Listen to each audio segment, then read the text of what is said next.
Today's topic, as you hear, from bitter to better.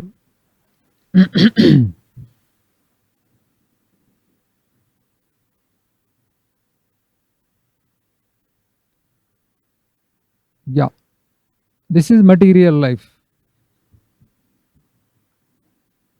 Material life means everybody is trying to enjoy. They think that they are the material bodies, and in order to gratify their material bodies, they do anything and everything. And you can see here how they are enjoying their partying. And the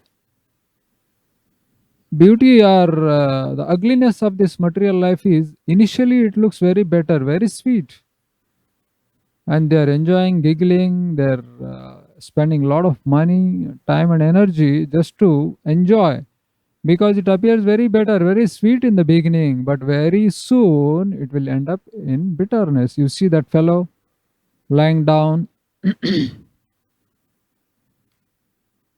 and this is what material life is all about. In the initial time it looks very beautiful and very appealing, but very soon it becomes very bitter.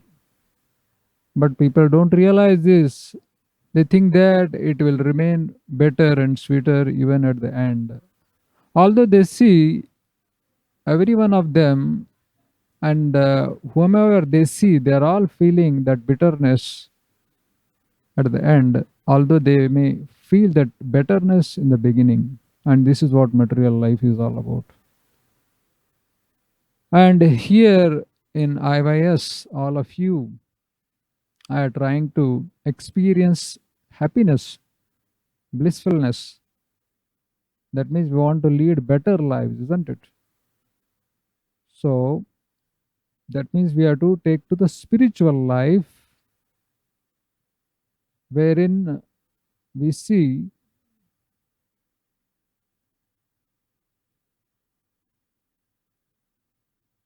bitterness in the beginning. You see, this fellow is trying to get up in the morning and is struggling. He only has put it up to get up at 6, 6:30, 6:15 in the morning, but he's struggling. But that's okay, because spiritual life initially it may appear like very bitter, very troublesome, very hard, but at the end it will be very beautiful, very better, very sweet. And see, you see these devotees, how they are jumping up in the air and dancing and playing all the beautiful instruments and praising the Lord's holy name. Hare Krishna, Hare Krishna, Krishna Krishna, Hare Hare, Hare Rama, Hare Rama, Rama Rama, Hare Hare. So this is all about spiritual life. So therefore, let us have faith in Krishna's words that we will feel that happiness, that that nectar, but it will take some time. So we have to wait until we cannot just expect the happiness right in the beginning. So in the material life, people enjoy material life. They dive deep into the material life because they think that this is very sweet, this is very better now, but they don't realize that it will also become bitter. But we have faith, we have all the hope in Krishna's words that one day, very soon, we'll feel that betterness, that happiness, that spiritual bliss. And that is the reason why we are giving our lives and our time and energy to lead our spiritual life. So, welcome to our iWise Wisdom series, where all of you are coming together and lead a spiritual life. And it takes a lot of courage, in fact, to lead a spiritual life, because there is initially it's all bitter. We may feel bitterness because of some conditioning, but we have faith that one day it will become better. And you see, this bitterness doesn't bring betterness. Did you notice that it is the I that has to change to get from bitter to better? You got it? So that means there is not much difference between bitter and better. Only one letter difference. What is that? I. So that I, because of that, we are feeling that bitterness. If you remove that, huh, I, and put E over there, what is that E? Eternal spiritual life. That represents Krishna consciousness. So when we replace our I with E, then we feel that happiness, that betterness. So what is that I means? I means me. I am this material body. And we all know how Krishna emphasizes in Bhagavad Gita that we are not the material body, rather, we are the spirit souls. And it is so funny that we see all of us, including that we have studied so many books. That means we have spent our time, energy, and money to get some degrees. And in order to get any degree in this life, you have to spend a lot of time and you have to read a lot of books. You have to mug up so many things and write so many exams. Okay, for all what? Just to get some degree. And then lead a material life. Okay. Why? Because we think that I am this material body.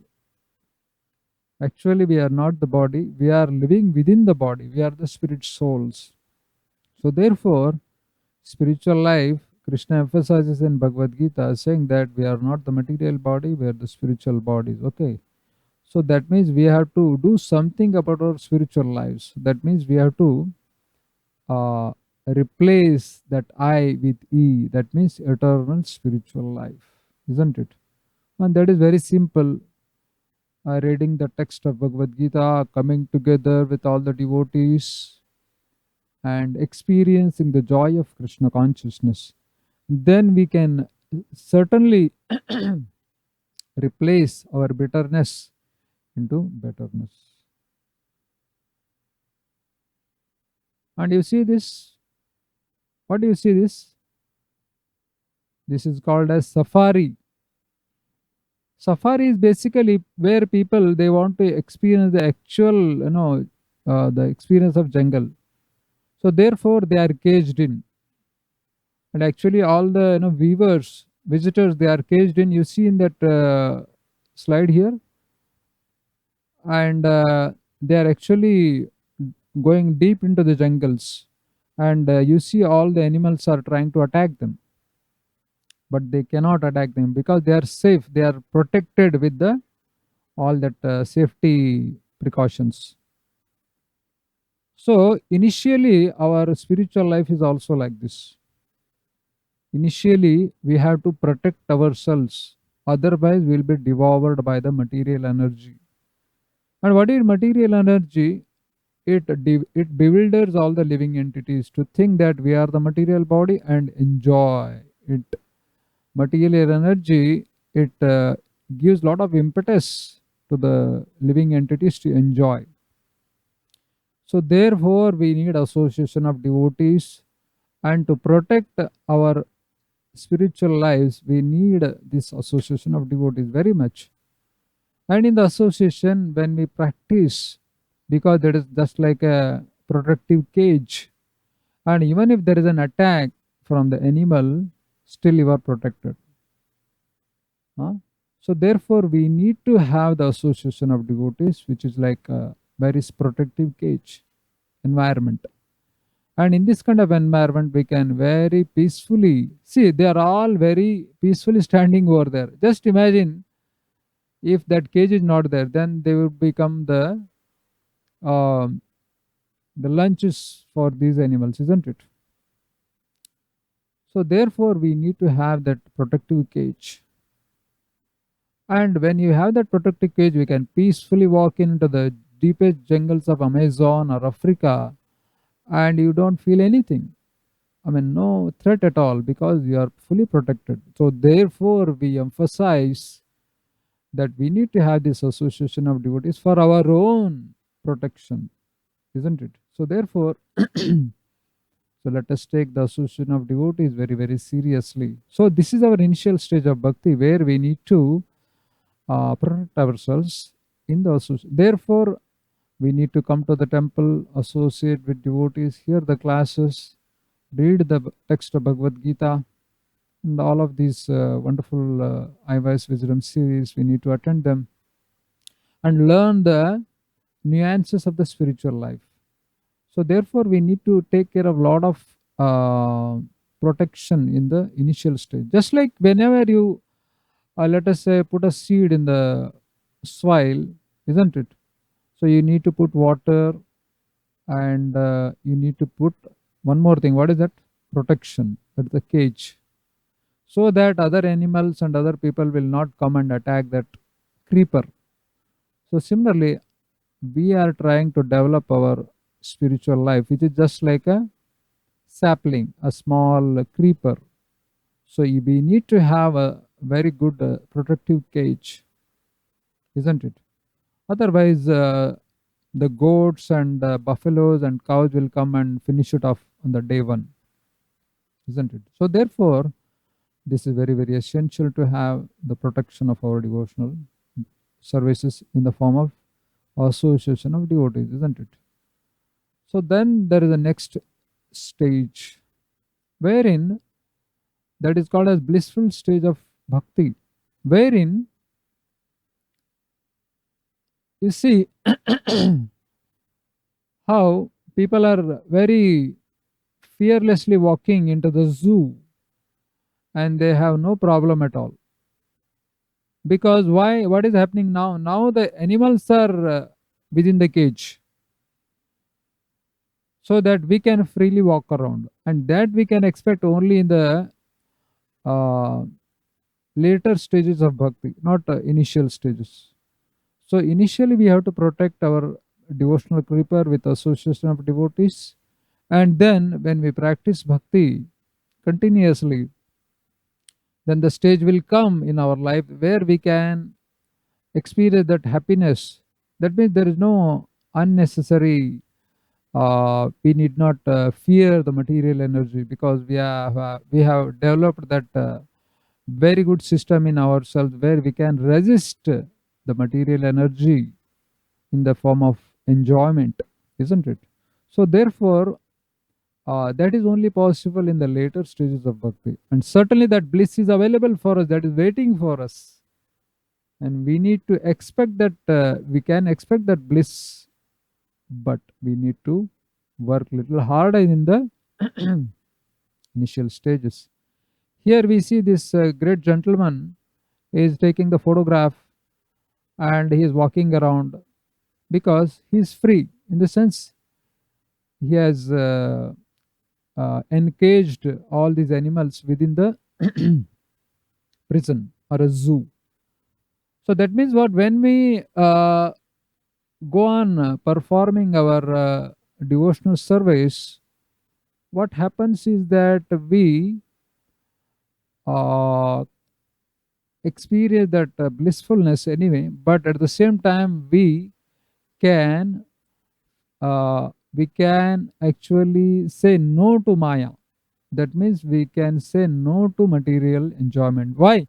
Because we are experiencing that spiritual enjoyment anyways. When you have spiritual enjoyment, then there is no question of material enjoyment, which ends up in anyway bitterness, isn't it? So just like if we have a nice sweet rice offered to Radha Gopinath, and if somebody presents that to you, then why will you try to enjoy that is stale food? Let us say if it is 4 days old rice, can anybody think of enjoying that 4 days old rice? Never, isn't it? Why? Because it is fermented. It has become decomposed now already. So that what it is. The material life is like that. So therefore, we need to initially work little harder just to get the higher stages of bhakti, wherein we can blissfully practice Krishna consciousness and also enjoy Krishna consciousness. And you see this struggle now, struggle now, nectar comes later. Can you just recall what this pastime is all about? I think some of you can recall it. This is nothing but Samudra Manthan. You know what is Samudra Manthan? Long ago in the age of Satyuga, demigods and demons they came together and decided that they want to acquire this great nectar. And Lord Vishnu, he told demigods, okay, go and make truce with the demons and take this Mandara mountain and bring it to the milk ocean and churn it. And before that, you put some herbs and other auspicious ingredients to the milk. And then he also suggested that you bring Vasuki, the great serpent, just as a churning uh, rope. Because in order to churn, you might have seen how they churn the butter from buttermilk, isn't it? From yogurt. So they need to have that very strong rope, and that is nothing but here Vasuki. So Lord Vishnu suggested the demigods went to the demons and they made the truce, and they were it was so heavy. It is actually the solid gold mountain, huh, which is called as Meru mountain. And they went to bring the demons and demigods. They struggled a lot. They slogged a lot. Actually, and somehow or other they picked it up and they were trying to bring it to the milk ocean, and in between then only they actually fell down because it was so immense, so huge, they couldn't actually carry till the destination. And actually some of them they died also. Many of them they broke their limbs, and whoever was remaining, they all went to Lord Vishnu and they cried, my dear Lord, what is this? It is your suggestion that we should bring this and we are losing our lives. So then Vishnu personally comes on Garuda, and he actually put that Garuda, that entire mountain on the back of Garuda, and all the demons and demigods they also climbed on Garuda. You can imagine the size of Garuda. Actually, this mountain is supposed to be so huge, so many yojana, so many millions of kilometers wide and millions of kilometers high. It is possible. Why not? Huh? Because in the age of Satyuga, everything was so big, and the size of the people was also very big, and they could actually lift such kind of mountains. So that means everything about in the age of Satyuga, it was really fantastic. So they could bring it, but somehow or other they were exhausted. So Vishnu came, and he actually managed to take all the demigods and the demons on the back of Garuda, and the Garuda very peacefully, very enjoyingly, he just flew from that place to come to this ocean of milk. And then it was brought and it was placed as a churning rod. And then what? You need a rope. So then they went to Vasuki, and some or other brought Vasuki, and they started churning. And actually, initially, Lord Vishnu told the demigods to hold the head side and the demons to the tail side. Actually, it was the opposite. He told that the demigod should face the head side and the demons to the tail side. But the demons were very suspicious. They thought, how is it possible? The tail side is very inauspicious. Why should we hold that? In fact, we'll hold the head side. They were insisting. Then the Lord said, no problem, you go and hold it. And then the churning started. And then when the churning started, what happened? There was a lot of heat generated in the body of this great serpent Vasuki. And because of the heat, you can see that the flames coming out of the mouth of this Vasuki. It was so very tormenting, so very hot. And all these demons were, I mean, they were almost dead. But still, they could not say, no, no, no, no, we want to go to that side. Because now, if they say that, that will be like they're in a great insult for them. So, therefore, they never thought of doing. But somehow or other, they churned and churned. And what was happening? It was actually sinking down. the entire mountain was sinking down. So therefore, then again Lord came. You see that one great personality, Vishnu, below the mountain Mandara, he came as a tortoise. You know, tortoise. The great Lord came as tortoise, Kachapa avatar, Kurma avatar, and then they again started churning. But on the top there was no pressure, so therefore it was going all the places. This churning rod. Then again, Lord manifested on the top of the mountain. You see, he is one person is sitting there. He is none other than the Lord Vishnu, and he sat there, and then they again started churning. So below there is Lord Vishnu, above there is Lord Vishnu, and you see, among the demigods, even Lord Vishnu is also helping them to churn the milk ocean. So Lord is actually everywhere, and He is the one who is helping all the people all the time.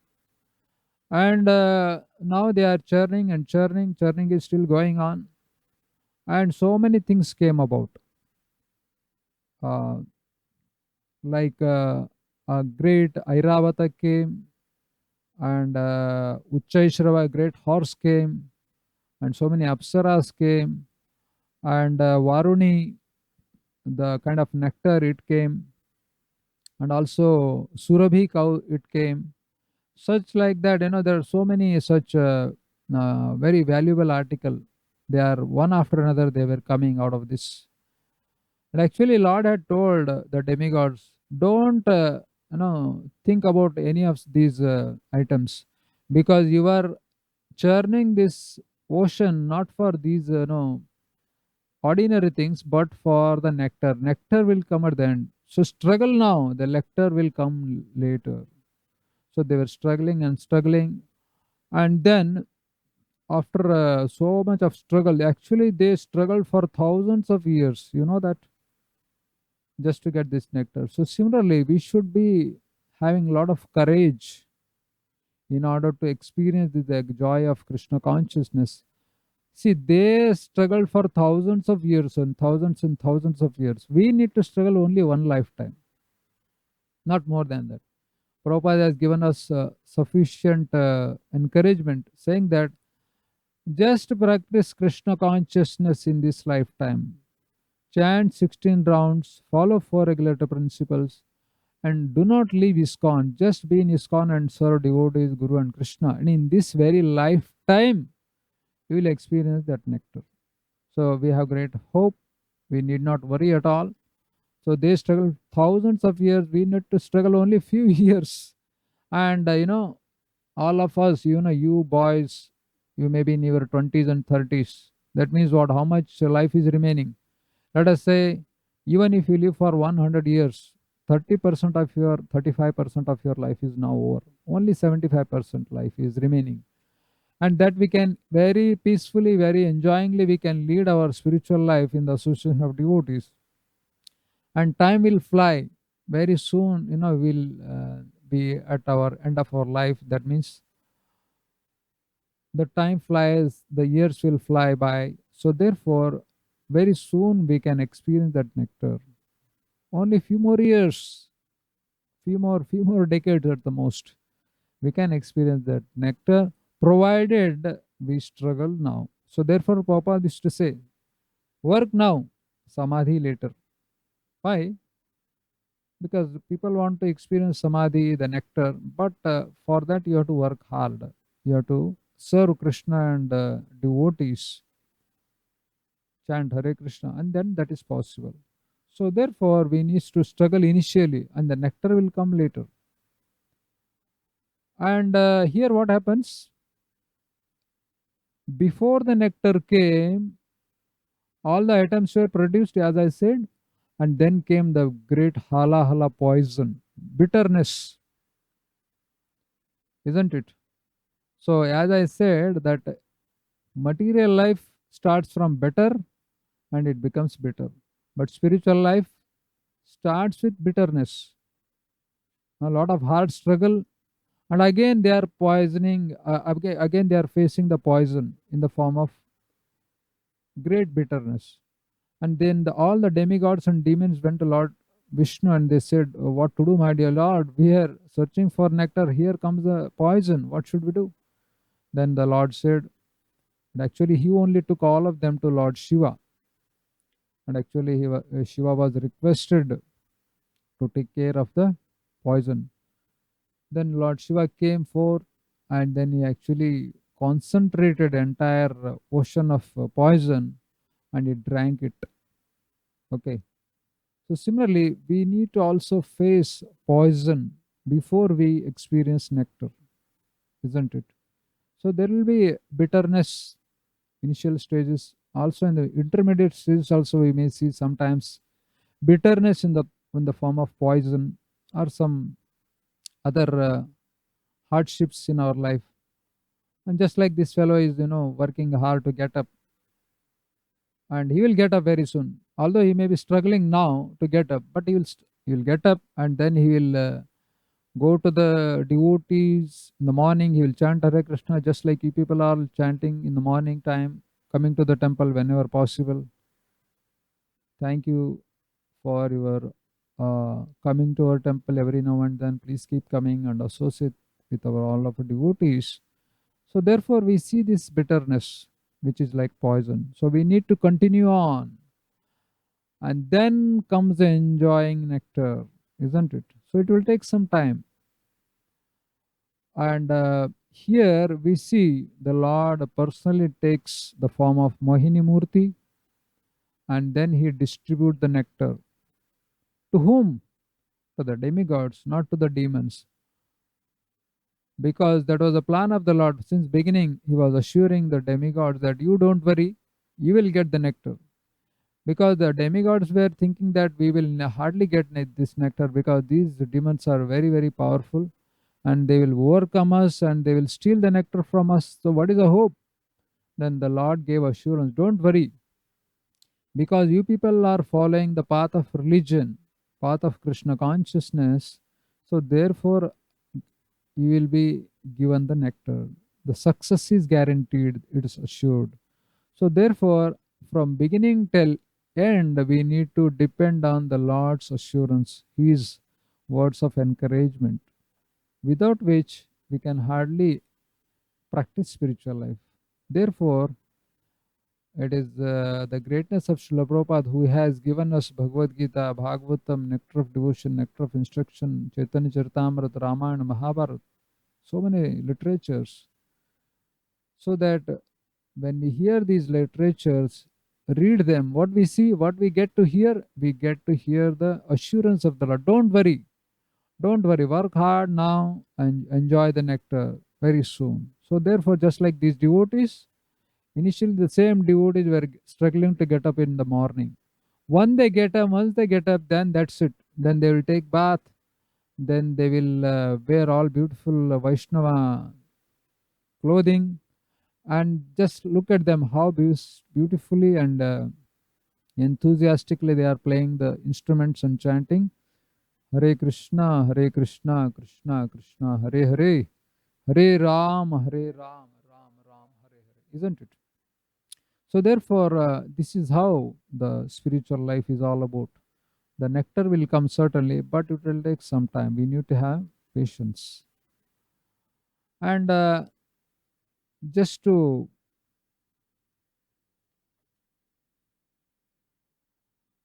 tell you a story, it is called as Touchstone Story. You must have heard about it.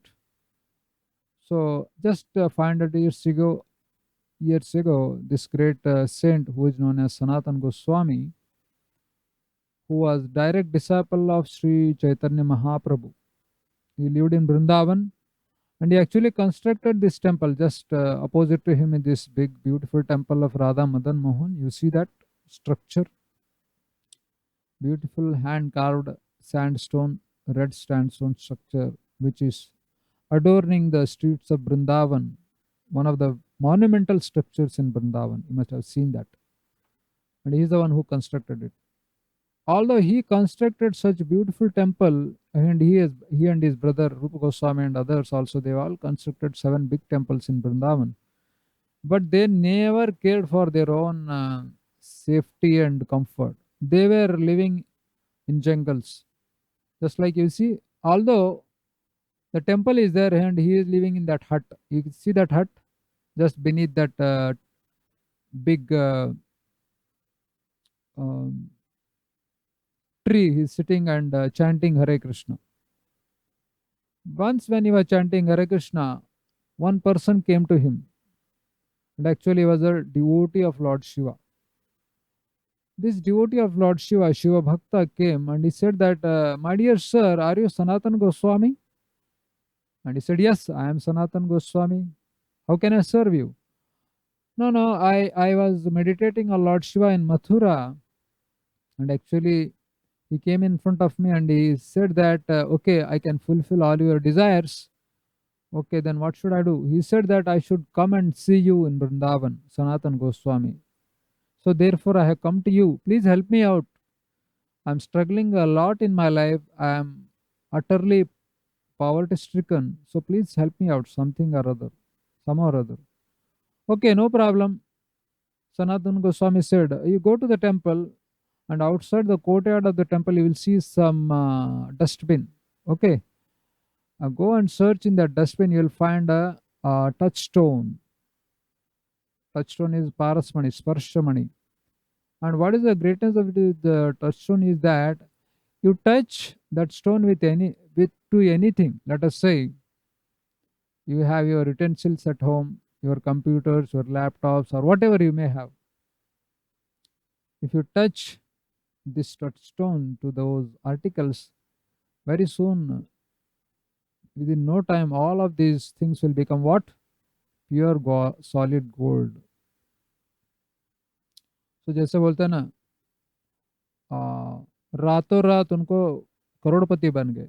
So this fellow was very happy, and he went there and he searched for that touchstone. He found it, and he went to his home and he touched all the articles in the home with this touchstone, Sparshmani, and everything became solid gold. That means he became a millionaire, a billionaire, or a trillionaire within no time. And then he enjoyed his life because now he has all the riches, all the gold, all the money, and he enjoyed a very comfortable material life. And then one day I was thinking, Are, I found this touchstone where? It was lying in the dustbin over there, isn't it? So, who will keep such a valuable stone, and that too in a place like that? Dustbin. And he was wondering why this Sanatan Goswami did that. That means, why did he throw the Sparshamani into that? So, does it mean that he should have something, he has something more valuable? Anyway, let us go and ask him. So, he comes to Sanatan Goswami and he asks him, my dear sir, I thank you for giving me this Sparshamani. I became a great landlord and a great, uh, very opulent man now. I owe you so much, but I have one question. Yes, what is it? So I found this stone in dustbin, and that is very unusual, isn't it? Who will keep such stone, valuable stone, in a place like that? And you, I see that you live in a hut, although possessing this kind of stone. So I am doubting that do you have something more than this? Otherwise, why would you throw this stone in a place like that? And then Sanatan Goswami was actually smiling. Yeah, yeah, yeah. Yes, I have something more valuable than this. Oh, what is that? Oh, you want that? Of course, of course. Please give me that also. Okay, then you do. You need to do only one thing. You need to go there. Where? To Yamuna. You see that Yamuna over there? Just behind the temple, you see Yamuna river. You go there and you throw that stone. Oh, really? Yes. If you want something more than that, you have to throw it out. Okay, then this fellow thought, okay, now anyway I'm rich. I have so much to enjoy. So even if I now throw this away, doesn't matter because now I will get something more valuable. And he actually went there and he threw that and came back to Sanatana Goswami. So, my dear sir, please give me that possession, that great thing you possess. Then actually Sanatana Goswami said, yeah, this is called as, previously it was called as Sparshamani, and now whatever I am going to give you, this is called a Chintamani. What is Chintamani? This is not an ordinary Chintamani, this is called as Harinama Chintamani. This is Harinam, possessing this great Mahamantra. He actually recited Mahamantra Hare Krishna, Krishna Krishna, Hare Hare, Hare Rama, Hare Rama, Rama Rama, Hare Hare. So this Shiva Bhakta, the devotee of Lord Shiva, was wondering, oh really?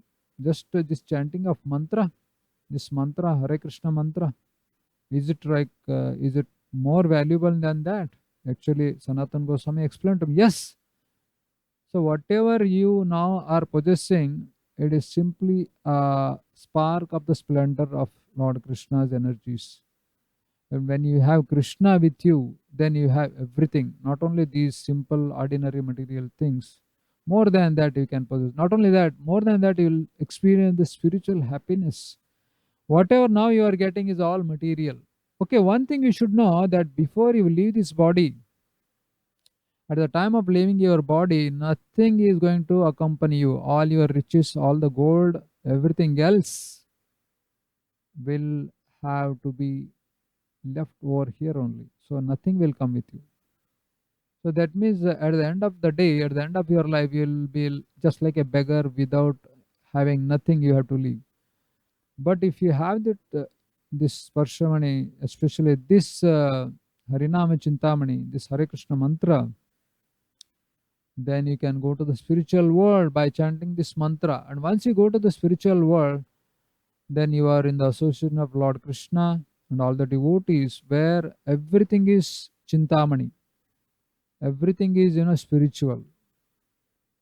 Everything is blissful.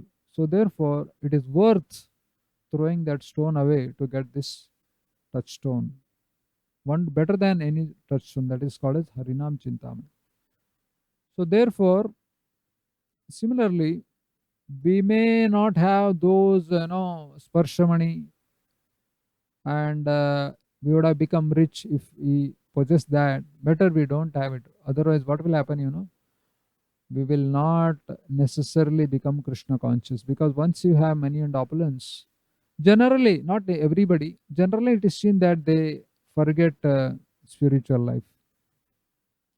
So therefore, it is not worth to have such unnecessary headaches.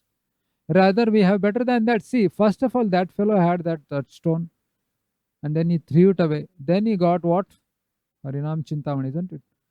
Now, what is our fortune? Our fortune is so wonderful that we have that Harinam Chintamani with us. That means we have given that higher benediction of possessing the Mahamantra. So when we have this Mahamantra, which is like nectar, why should we cry for poison? Isn't it? So therefore, here comes this Hare Krishna mantra, which is like a great help in the form of this mantra. So anybody and everybody who chants this mantra will become very dear and near to the Lord. In fact, Lord Chaitanya has given this Mahamantra to us. And anybody who possesses this mantra becomes very dear, and the day will come in his life that he will go back to the spiritual world to live with the Lord himself. So therefore, and have you ever heard of jaundice disease? Actually, the jaundice is caused by the liver and gallbladder disorder, as it is mentioned here. So anybody who has developed this jaundice, what happens to him is that uh, he will feel so many problems in the body, but at the same time, he sees the entire world as something like yellow color. Huh? And in order to get out of this great problem of jaundice, otherwise jaundice is very um, a great disease. It may take one's life also. So better one should take care of his jaundice. If you go to doctors, especially the Ayurvedic doctors, they will give you the medicines in the form of all the sweet articles, sweet things to eat, just like sugarcane juice or any such sweet article. It could be good, it should be sugar, especially the sugar candy. Okay. So similarly, initially when we chant this Hare Krishna mantra, now as I said, from bitterness to betterness. So initially, just you see this fellow, he is trying to push that great rock. Otherwise, it is going to smash him. Similarly, when we pick up our bead bag, each bead will appear like that big rock. How will I pull the next bead? One round, two round, three rounds, four rounds. How many rounds I have to chant? And every round it is so bitter. Actually, the holiness is not bitter. It actually because we have been afflicted with this great disorder called as jaundice, isn't it? So therefore, there is also a cure for jaundice. What is that? Antidote for jaundice is sugarcane juice and rock candy or sugar candy. So when we enjoy this sugar candy, and then very soon our jaundice will be taken care. And the funniest part is the one who is afflicted with the jaundice.